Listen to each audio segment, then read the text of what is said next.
Today I'll be discussing what Jeremy Hill brings to the Patriots and what impacts we can expect from him. Make sure to follow me on Twitter at PrimePatriots for all your New England Patriots, Boston Red Sox, Boston Celtics, Boston Bruins, and Boston College Eagles content. First off, I'd like to apologize for being away so long. I spent a lot of time thinking about this series of videos discussing all of our notable offseason pickups. For this series, I will be using Pro Football Focus as well as my own statistical analysis to come up with a preview for how these players will impact our team. Jeremy Hill has had an up and down career since his rookie year in 2014. He had 1,100 yards that year and 9 touchdowns, but he did have 5 fumbles. He never had over 1,000 yards again.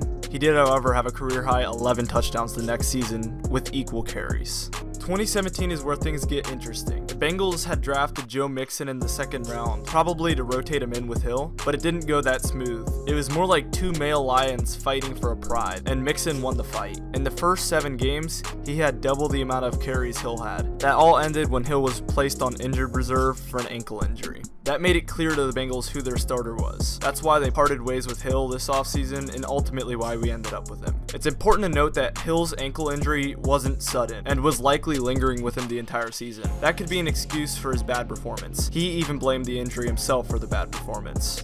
But even before his injury, he was an under 4 yards per carry guy for 2 straight seasons. Now clearly he didn't get a good rating from his 2017 season from Pro Football Focus.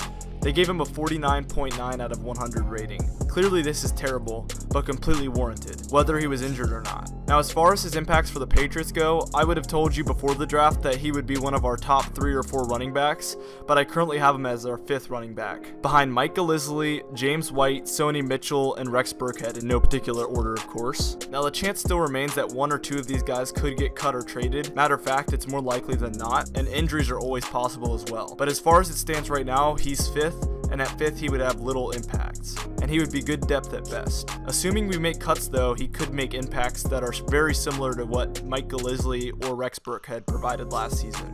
Anyways, that's all I have for this video, and I want to know what you think. Let me know down in the comments. Don't forget to subscribe for more content like this video.